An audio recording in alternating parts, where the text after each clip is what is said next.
کیوں ضروری ہے؟ اللہ کے رسول کا حلیہ پہچاننا اس لیے ضروری ہے تاکہ ہم کفر و شرک سے محمد رسول الله. كتاب الشمائل المحمدية للإمام الترمذي رحمه الله تعالى. كان رسول الله صلى الله عليه وسلم ليس بالطويل البائن ولا بالقصير. حضرت عبداللہ بن عباس نے پکڑ لیا. تم نے خواب دیکھا؟ ہاں. اچھا بتاؤ اللہ کے رسول کا حلیہ کیسے تھا؟ یہ ہم پکڑیں گے اس شمائل کو پڑھنے کے بعد ہر دجال کو پکڑیں ولا بالجعد القطط ولا بالسبط بعثه الله. بسم الله الرحمن الرحيم. إن الحمد لله نحمده ونستعينه ونستغفره ونعوذ بالله من شرور أنفسنا ومن سيئات أعمالنا. من يهده الله فلا مضل له ومن يضلله فلا هادي له وأشهد أن لا إله إلا الله وأشهد أن محمدا عبده ورسوله. أما بعد فإن خير الحديث كتاب الله وخير الهدي هدي محمد صلى الله عليه وسلم وشر الأمور محدثاتها وكل محدثة بدعة وكل بدعة ضلالة وكل ضلالة في النار.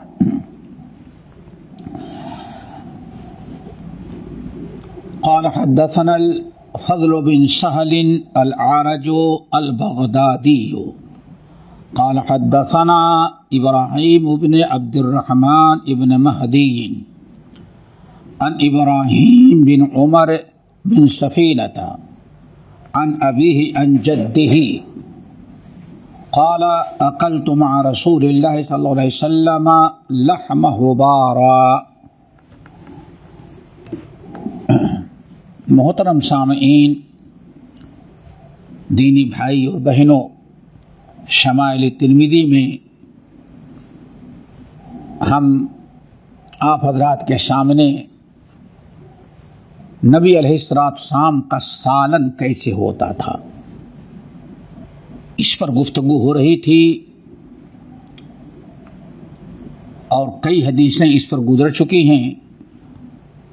بقایا احادیث جو ہے آج ہم آپ کے سامنے پیش کر رہے ہیں. اللہ تعالی ہم سب کو نبی کی شمائل، نبی کی سیرت اور حدیث سننے کے ساتھ ساتھ ہم سب کو عمل کی توفیق نصیب فرمائے اور اسوہ رسول کو اپنانے کا اللہ تعالی ہمارے شوق و جذبہ اور توفیق عطا کر دے.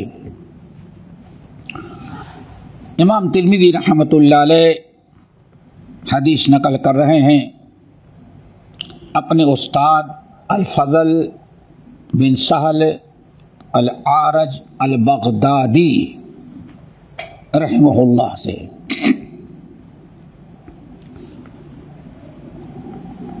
اور وہ کہتے ہیں ہم سے حدیث بیان کیا ابراہیم بن عبد الرحمن ابن مہدی نے، اور وہ کہتے ہیں ہم سے حدیث بیان کیا ابراہیم بن عمر بن سفینہ عن ابیہ عن جدہ. یعنی ابراہیم روایت کرتے ہیں اپنے باپ سفینہ سے، اور سفینہ روایت کرتے ہیں اپنے باپ عمر بن سفینہ روایت کرتے ہیں اپنے باپ سفینہ سے. یا یوں کہیں ابراہیم بن عمر روایت کرتے ہیں اپنے باپ سے، اور وہ اپنے یعنی باپ اور اپنے دادا سے، یعنی عن ابیہ عن جدہ. یہاں صحابی جو حدیث روایت کرنے والے سفینہ ہیں، سفینہ مولا رسول اللہ صلی اللہ علیہ وسلم ہیں. کہا جاتا ہے ام المومنین ام سلمہ رضی اللہ تعالی عنہ کے غلام تھے. ام سلمہ رضی اللہ تعالی عنہ ام المومنین نے ان کو آزاد کیا اپنی غلامی سے اس شرط کے ساتھ کہ نبی علیہ السلام جب تک بقید حیات ہیں ان کی تم خدمت کرنا. نبی علیہ السلام کی خدمت کے لیے ان کو وقف کیا اور اپنی غلامی سے آزاد کیا. نبی علیہ السلام کے ساتھ رہتے رہے، اور ان کا لقب جو ہے سفینہ جو پڑا ہے، نام تو کچھ اور ہے بلکہ اپنا نام کسی سے بتاتے ہی نہیں تھے، اپنا نام جو اور تھا نہیں لو، اللہ کے رسول نے ہمارا نام سفینہ رکھا، ہم سفینہ ہی پسند کرتے ہیں، اپنا نام ہی انہوں نے غائب کر دیا۔ سفینہ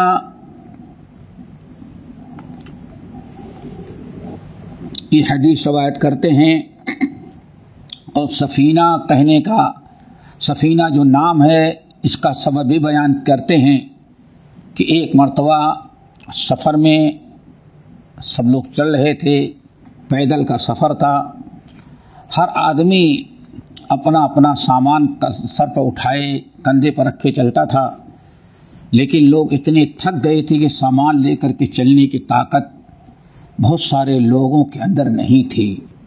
انہوں نے نبی علیہ السلام سے شکایت کی، یا رسول اللہ سامان اٹھا کے چلنے کی طاقت نہیں ہے۔ تو نبی علیہ السلام نے فرمایا چادر بچھاؤ، اور چادر میں جتنے لوگ تھے سب کا سامان رکھ دیا۔ سارے لوگوں نے اپنا اپنا، جو لوگ سامان لے کے نہیں چل سکتے تھے سب لوگوں نے سامان اس چادر میں رکھ دیا۔ جب چادر میں رکھ دیا تو اللہ رسول نے اس کو بندھا کر کے فرمایا سفینہ اس کو تم اٹھاؤ۔ یا رسول اللہ کیسے اٹھاؤں گا؟ تو اللہ رسول نے اشارہ کیا، اٹھا کے کندھے پر رکھا، تو کہتے معلوم ہی نہیں پڑتا تھا کہ ہم سر پر بوجھا لیے ہوئے بڑے مزے سے چل رہے تھے۔ تو اس وقت اللہ تعالیٰ فرمایا انت سفینہ، تم سفینہ یعنی کشتی ہو، لوگوں کے سامان کی کشتی۔ کہتے ہیں یہ نام چونکہ اللہ رسول کے زبان مبارک سے نکلا تھا، اس نام سے زیادہ مجھے نام اچھا لگتا ہی نہیں تھا۔ حالانکہ سفینہ کے بعد کشتی آدمی چڑھتا، لیکن کہتے نہیں، چونکہ اللہ کے رسول کے زبان مبارک سے لقب ملا تھا، اس لیے میں اپنے لیے اسی چیز کو پسند کرتا ہوں۔ اسی سے مشہور ہو گئے سفینہ مولا رسول اللہ صلی اللہ علیہ وسلم۔ بڑے ان کے واقعات ہیں، جن میں ایک واقعہ ان کا ہمیشہ بیان کیا جاتا ہے، اور اس سے پہلے میں نے بھی بتایا ہے لیکن بہت سارے ساتھی نہیں سنے ہوں گے۔ کہتے ہیں جب بربری قوم سے جنگ کا اعلان ہوا اور جہاد کے لیے ہم گئے، کہتے کشتی میں ہم پھنس گئے تھے۔ کشتی میں ایسا طوفان آیا کہ کشتی کے بہت سارے پرزے جو ہے وہ پلائیاں بکھر گئیں۔ کہتے ایک پلائی پر ہم بیٹھے رہے، ہماری جان بچی، لیکن اکیلا رہ گیا، کوئی ساتھ میں نہیں۔ موجیں کشتی کی فرائی جس پر بیٹھے اس کو دھکے دے دے کر کے ادھر ادھر ٹالتی رہی، یہاں تک کہ ایک کنارے لگ گئی۔ تو آپ حضرات نے دیکھا ہوگا ندی کا یا سمندر کا کنارہ جو ہے دو تین طرح کا ہوتا ہے۔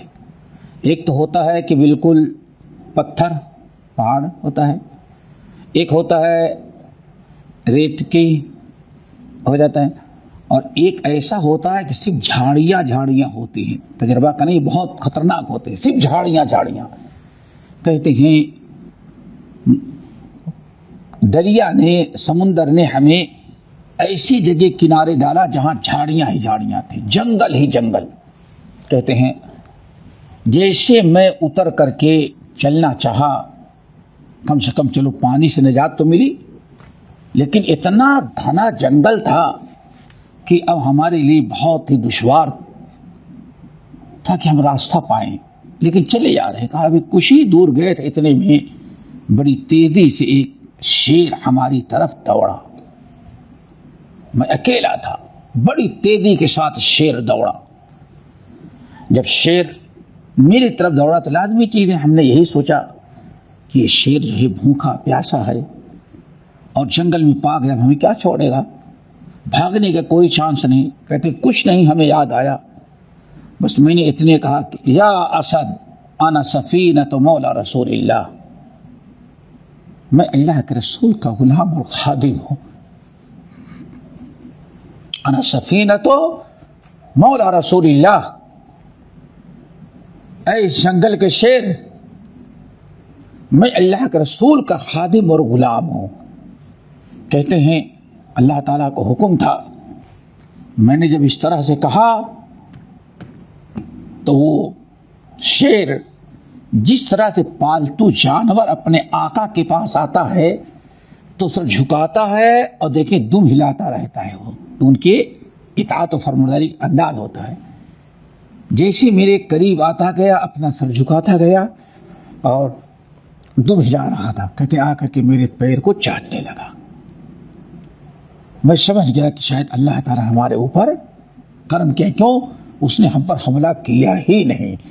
یہ اللہ رب العالمین جب کسی کو بچائے وَمَن يَتَّقِ اللَّهَ يَجْعَل لَّهُ مَخْرَجًا وَيَرْزُقْهُ مِنْ حَيْثُ لَا يَحْتَسِبُ. کہتے ہیں پھر میں سوچتا کہ کیا کروں. اللہ تعالیٰ نے شیر کی دہن میں ڈالا، وہ آگے چلا.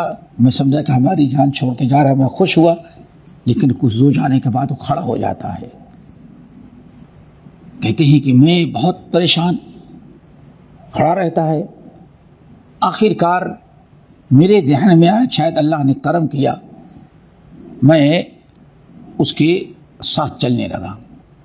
اب وہ سیدھا چل رہا ہے، ہماری طرف حملہ نہیں کرتا، بس وہ راستہ پکڑ کے چل رہا ہے. میں بھی کہتے ہیں اس کے پیچھے پیچھے ہو لیا، چلتا رہا، اس کے پیچھے پیچھے چلتا رہا. کہتے ہیں چلتے چلتے جب جنگلات کا اندھیرا جو سایہ تھا، اتنے گھنے جنگل سے جب اتنے دور ہم چلے گئے کہ اب روشنی نظر آنے لگی، میدان نظر آتا ہے. جنگل کے کنارے کھڑے ہوں گے تو میدان نظر آنے لگا. کہا جب میدان نظر آنے لگا تب وہ شیر اپنی جگہ پہ کھڑا ہوا اور کہتے ہیں وہ ایک قسم کی آواز نکالنے لگا اور اپنے دم سے ہمیں اس طرح سے مارنے لگا. اور میں آگے بڑھا، شیر چلا گیا. تو کہتے ہیں مجھے اندازہ لگتا ہے حسن نظر ان کا کہ شاید کہ وہ ہم سے الوداعی سلام کر رہا تھا.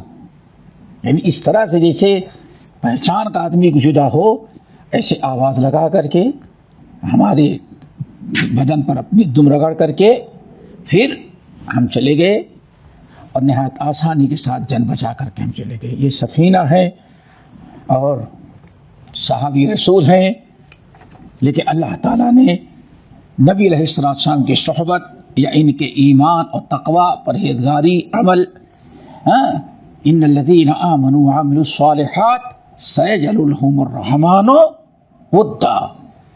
جو لوگ ایمان اور عمل صالح کرتے ہیں اللہ فرماتے ان کی محبت ہم عام کر دیتے ہیں. اور ایسی روایتیں بھی آئی ہیں کہ اللہ تعالیٰ جب کوئی انسان اپنے ایمان اور عمل صالح کے ذریعے اللہ تعالیٰ کو راضی کر لیتا ہے، اللہ تعالیٰ یعنی اتنے نیک عمل کر لیتا ہے، اللہ تعالیٰ اس کو اپنا محبوب بنا لیتے ہیں. تو جبرائیل امین کو کہتے ہیں اعلان کرو، پہاڑ آسمانوں میں، ساتوں آسمانوں میں اعلان کیا جاتا ہے کہ فلاں ابن فلاں سے اللہ محبت کرتے ہیں، ملائکۃ المقربون محبت کرتے ہیں، اور ہم اللہ کے اور ہم جبرائیل امین فرشتے ہم محبت کرتے ہیں، آپ لوگ بھی محبت کریں. ساتوں آسمانوں میں محبت کا اعلان کرا کر کے اللہ تعالیٰ حکم دیتے ہیں جبرائیل اب زمین پر اتر جاؤ. جبرائیل زمین پر آتے ہیں اور آنے کے بعد اعلان کرتے ہیں ان الذی اے لوگوں فلاں ابن فلاں سے اللہ محبت کرتے ہیں، ملائکۃ المقربون ہم محبت کرتے ہیں، ساتوں آسمانوں کے فرشتے محبت کرتے ہیں، آپ لوگ بھی محبت کریں. تو اس طرح سے ایسے انسان کی محبت اللہ تعالیٰ کائنات کے تمام لوگوں کے مخلوقات میں پیدا کر دیتے ہیں. ایک زندہ مثال ہے. یہی حضرت سفینہ مولا رسول اللہ صلی اللہ علیہ وسلم فرماتے ہیں کہ اقلت مع رسول اللہ صلی اللہ علیہ وسلم، اقلت مع رسول اللہ صلی اللہ علیہ وسلم لحم الحبارہ. ہم نے نبی علیہ السلام کے ساتھ حبارہ پرندے کا گوشت کھایا. اس سے پہلے کس کا تذکرہ تھا؟ مرغی کا کہ آپ نے مرغی کھائی. آج حدیث یہ نقل کر رہے ہیں امام ترمذی رحمۃ اللہ علیہ، حبارہ پرندہ اس کا گوشت نبی علیہ السلام نے کھایا. حبارہ کہا جاتا ہے ایک جانور ہوتا ہے جو رمادی کہتے ہیں جسے جلی ہوئی راکھ ہوتی ہے، راکھ کے کلر کا ایک جانور ہوتا ہے، اور وہ جانور جو ہوتا ہے اس کی گردن لمبی ہوتی ہے اور پنجے اس کے ذرا سا ہوتے ہیں، لیکن وہ پنجہ نہیں جس سے وہ چیڑ پھاڑ کرتا ہو۔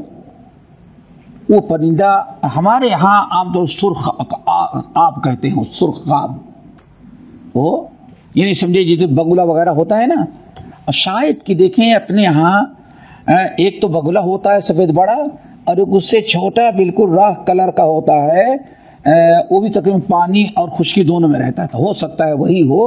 عام طور سرخاب لوگوں نے اس کو سرخاب کا پر بولتے ہیں نا، یہ پرندہ وہی تھا اور ذبح کیا اور اللہ کے رسول نے کھایا۔ اس سے پتہ چلا کہ اس پرندے کا کھانا بھی حلال ہے، اور نبی علیہ السلام کے وصول کے مطابق اگر کوئی پرندہ ایسا ہے جو ذم خلق نہیں ہے تو اس سے اس کا انسان گوشت کھا سکتا ہے۔ اگلی حدیث علی ابن حجر السعدی سے ہے، اور روایت کرتے ہیں اسماعیل ابن ابراہیم سے، ایوب سے، عن القاسم التمیمی عن زہدب الجرمی۔ یہ حدیث گزر چکی ہے پوری، پچھلے 2-4 حدیث پہلے گزر چکی ہے۔ کہتے ہیں کننا عند ابی موسیٰ الاشعری، ہم لوگ ابو موسیٰ الاشعری رضی اللہ تعالی عنہ کے پاس بیٹھے ہوئے تھے، فقدم طعامہ، ان کے خادم نے ان کے سامنے کھانا پیش کیا، اور کھانے میں لحم و دجاج، مرغی کا گوشت تھا، وفی القوم رجل، اور مجلس میں ایک شخص آدمی تھا بنی تیمہ کا، بڑا گورا خوبصورت تھا، وہ فلم یدنو، سب لوگ کھانے کے لیے قریب گئے، وہ کھانے سے انکار کر دیا، دور بیٹھا رہا۔ ابو موسیٰ اشعری نے کہا ادنو، قریب آؤ، تم بھی کھانا کھاؤ، لیکن اس نے کہا،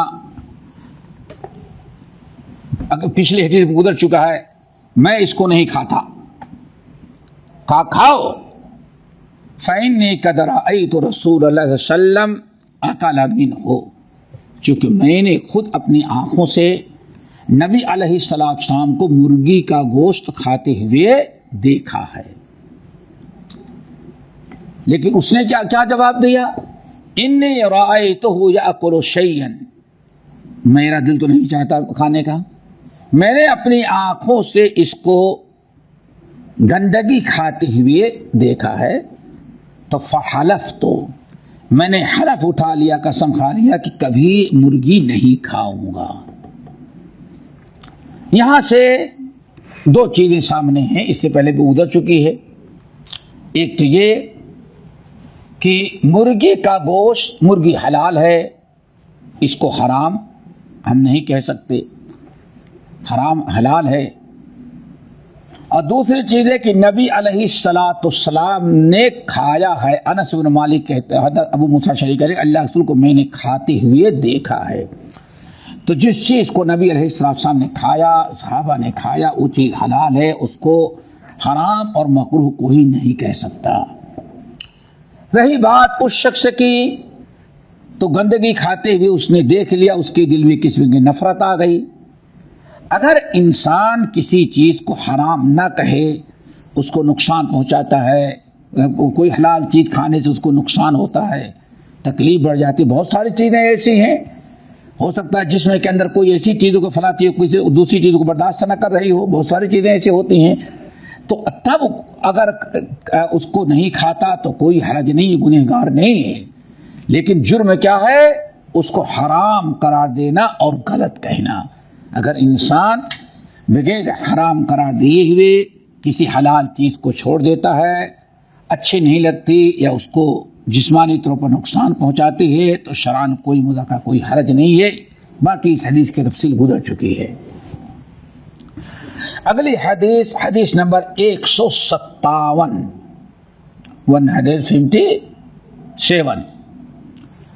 کہتے ہیں امام ترمذی رحمۃ اللہ علیہ حدثنا محمود بن غیلان قال حدثنا ابو احمد الزبیری و ابو نعیم. یہ تقریباً سند پوری گزر چکی ہے. بس ابو نعیم جو ہیں یہ امام الفضل بن دقین ہیں. ان کا نام کیا ہے؟ مشہور محدث ہیں الفضل بن دقین، دکان والا دقین، الفضل بن دقین.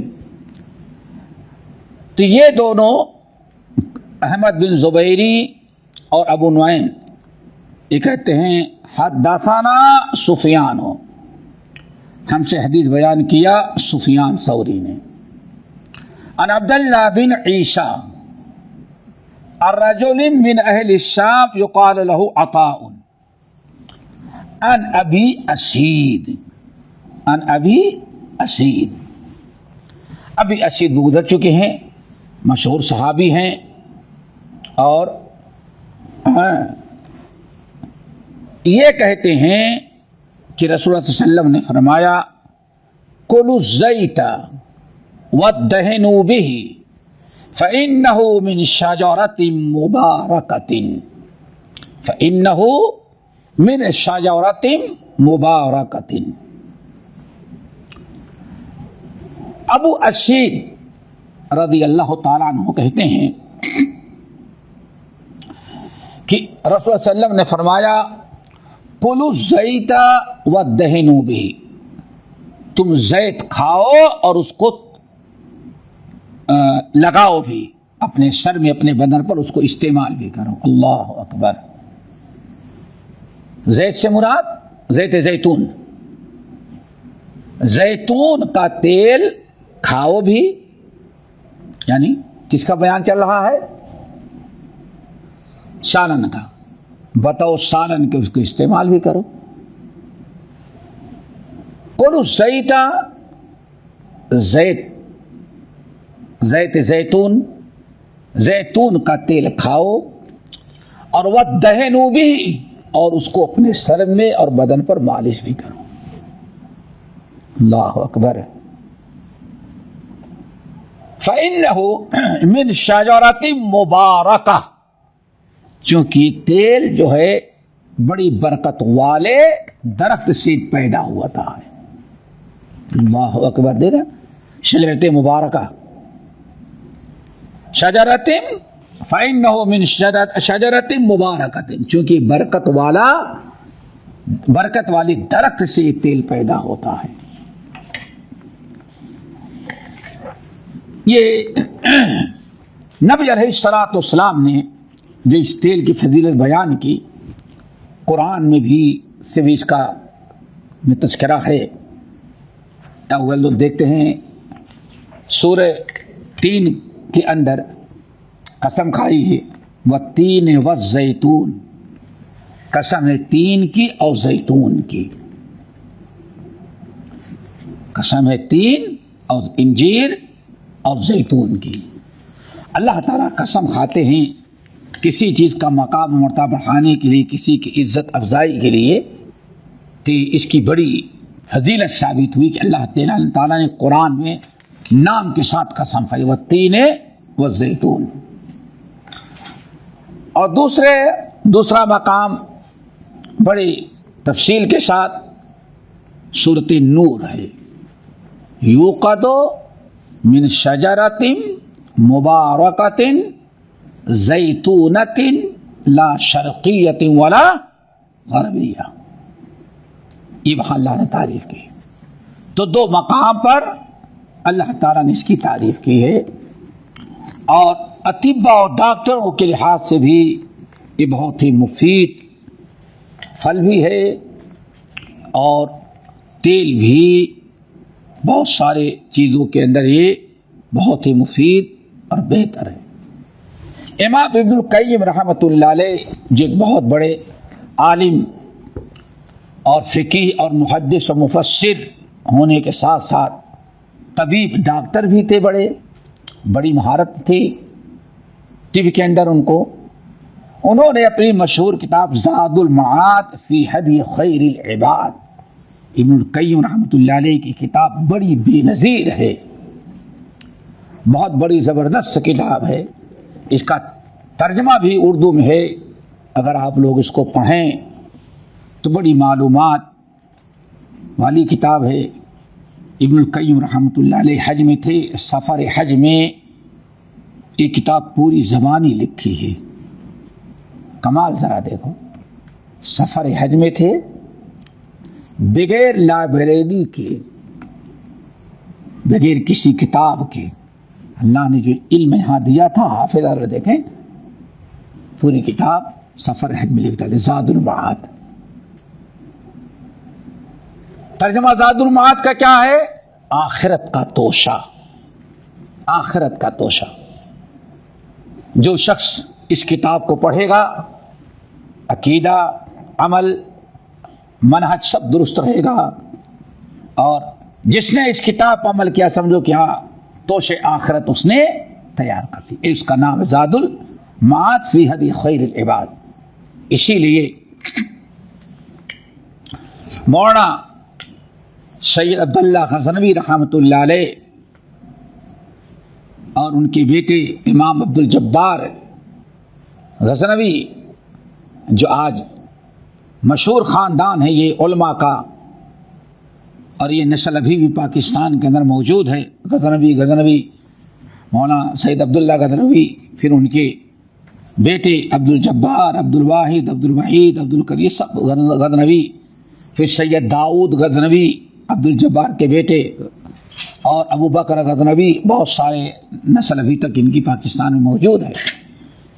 بڑی پیاری بات کہا کرتے تھے، اللہ اس کتاب کو میں پڑھتا ہوں اور اللہ زاد آخرت بنا دے ہماری اس کتاب کو۔ مطالعہ کرتے پڑھتے، لوگوں کو پڑھنے کی رغبت دلاتے، اور دعا کرتے اللہ اسی کتاب کو ہمارے لیے توشے آخرت بنا دینا۔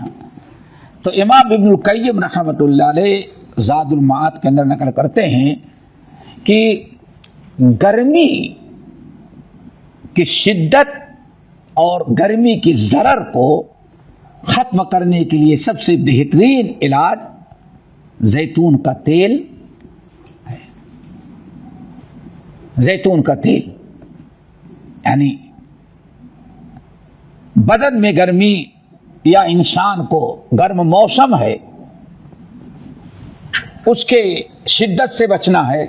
ہر علاقے میں کچھ نہ کچھ ہوتا تھا، ہمیں یاد ہے شاید کہ شمالی ہند میں جب گرم ہوا لو چلتی ہے تو اس کا سب سے بڑا علاج لوگ پیاز سمجھتے تھے، پیاز کو، بلکہ پیاز کو لوگ جیب میں رکھ لیتے تھے، باہر نکلتے تو کہتے کہ اس سے جو ہے وہ اگر رہے گی تو اللہ اکبر۔ اتنا عقیدہ لوگوں کو تھا، اتنا ایسی ریسرچ تھی کہ پیاز اگر ساتھ میں رکھے رہے گا تو لو اس کو نہیں لگے۔ کیوں؟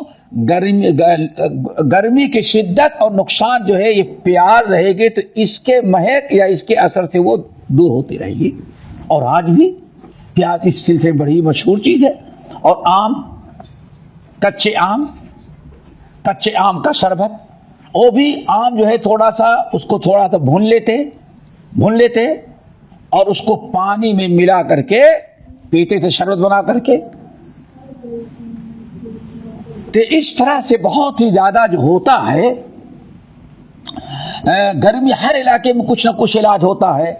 تو خاص طور سے عربوں میں ریگستانی علاقوں میں جہاں گرم بہت زیادہ ہوتا تھا، شدت کی گرمی، گرم ہوا لو چلتی تھی، تو ابن القیم رحمۃ اللہ علیہ کہتے ہیں اس گرمی کا توڑ اللہ نے سب سے زیادہ ان علاقوں میں زیتون کے تیل میں رکھی ہے۔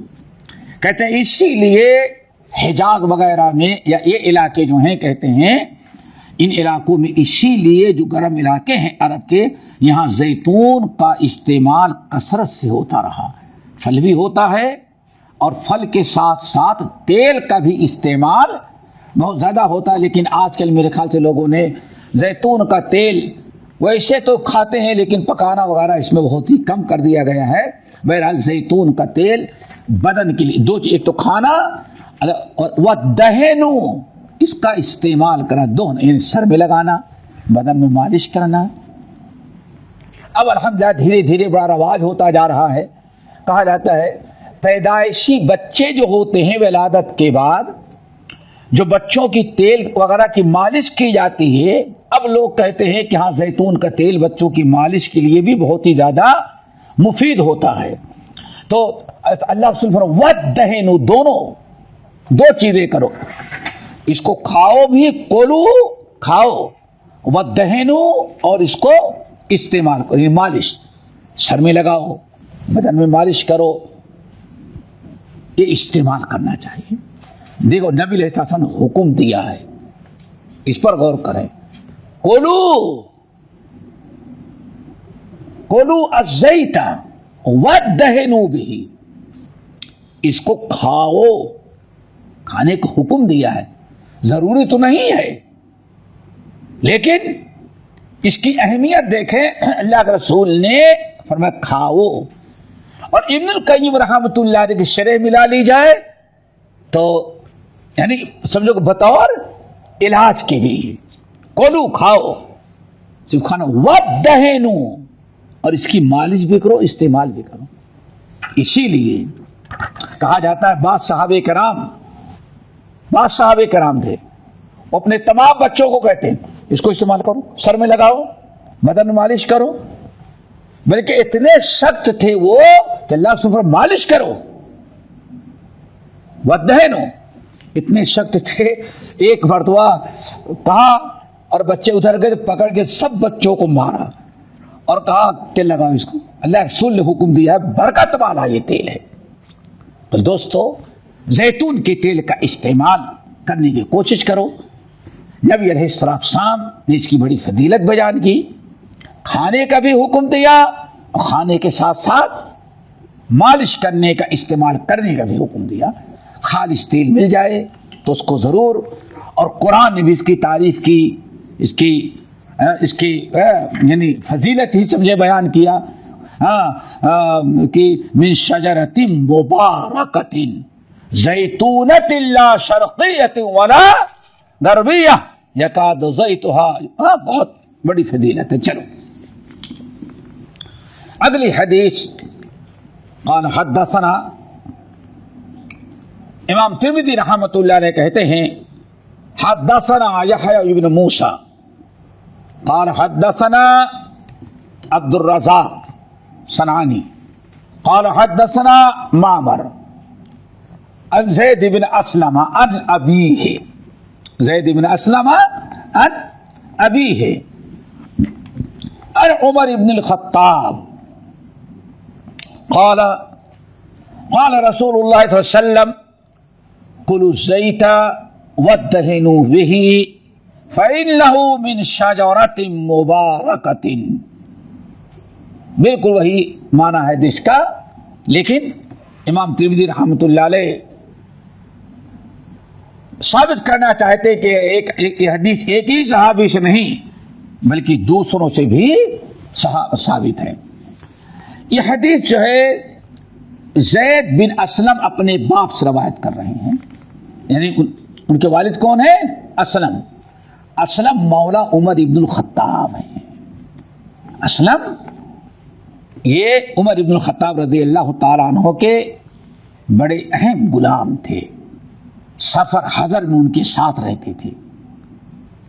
عمر ابن الخطاب رضی اللہ تعالیٰ عنہ کے نزدیک بھی اسلم کی امانت دیانت کی وجہ سے بڑی اہمیت تھی، بڑی قدر کرتے تھے. تو یہی اسلم کہتے ہیں کہ میرے آقا عمر ابن الخطاب رضی اللہ تعالیٰ عنہ نے روایت کہا کہ نبی علیہ السلام نے حکم دیا کلوا الزیت وَدَّهِنُوا بِهِ فَإِنَّهُ مِنْ شَجَرَةٍ مُبَارَكَةٍ. حدیث کا ترجمہ وہی ہے بالکل. عمر ابن الخطاب کہتے ہیں نبی علیہ السلام نے فرمایا کلوا الزیت، زیتون کا تیل کھایا کرو، استعمال کرو. وَدَّهِنُوا بِهِ اور اس کو استعمال بھی کرو، اس کی مالش بھی کرو.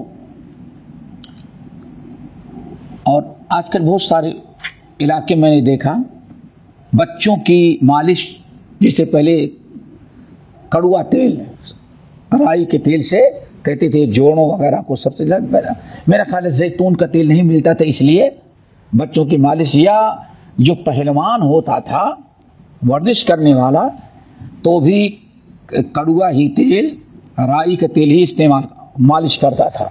کہتے ہیں یہ سرسوں کا کہتے ہیں یہ جوڑوں وغیرہ کے لیے بہت ہی زیادہ مفید، یعنی جتنے تیل، جیسے بہت ساری چیزوں کے تیل نکلتے تھے ان میں سب سے زیادہ پاور اور قوت و طاقت جوڑوں کے لیے جو تھا یہ سرسوں کا تیل، جس کو لوگ رائی بھی کہتے ہیں بعض علاقوں میں، خردل عربی خردل، وہ تیل تھا.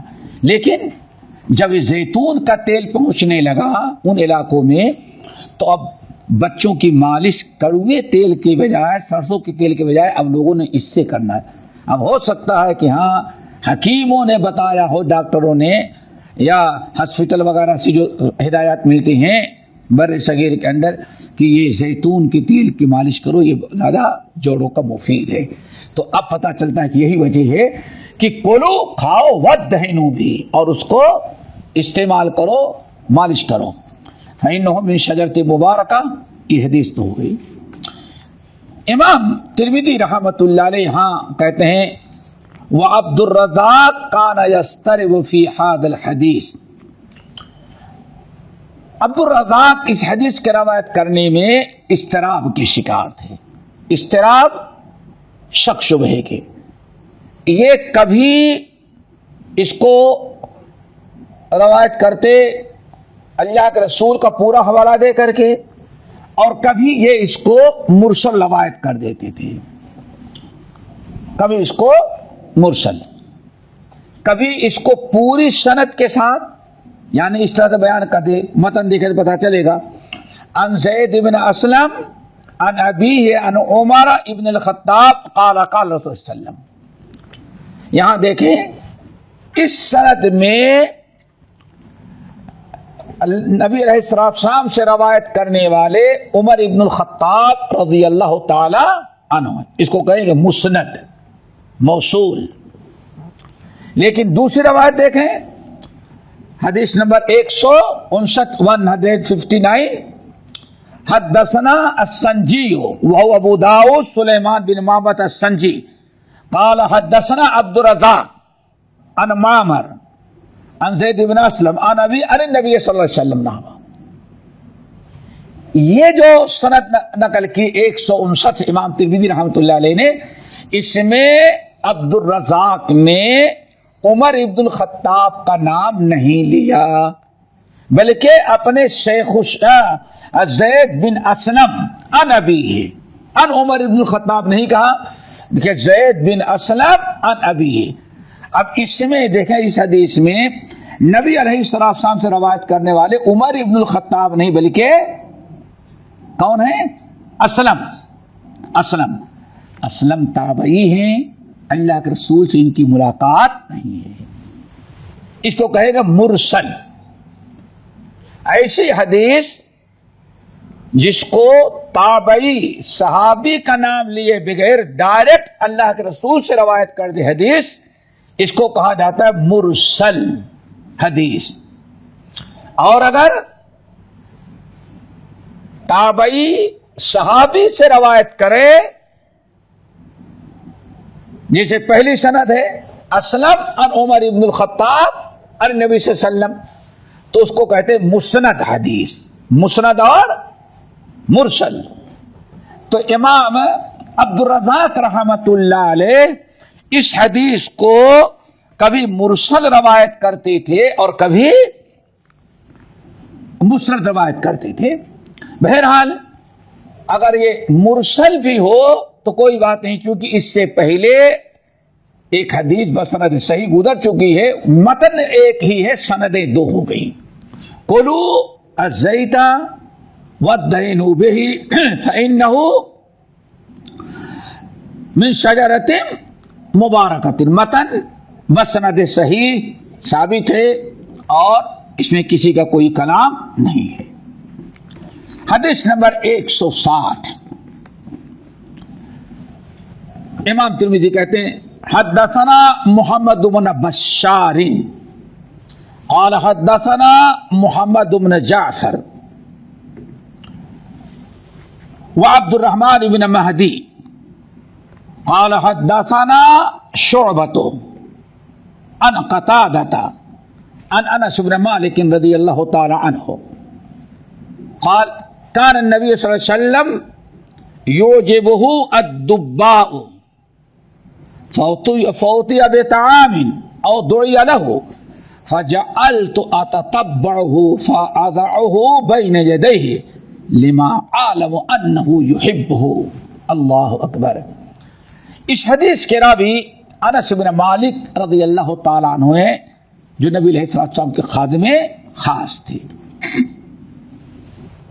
کہتے ہیں کہ نبی علیہ السلام کو کدو دبا کدو کو کہتے ہیں جس کو بہت سارے جگہ لوکی کہتے ہیں. لوکی کدو کہتے ہیں کہ نبی علیہ السلام کو کدو بہت پسند تھا. تذکرہ کس کا چلا ہے؟ نبی علیہ السلام کو سالن کیا یعنی سالن میں کدو بھاجی یا گوشت وغیرہ میں ڈال دیا جائے مختلف انداز سے پکتی ہے یہ پکایا جاتا ہے. تو کہتے ہیں کہ نبی علیہ السلام کو کدو بہت ہی زیادہ پسند تھا.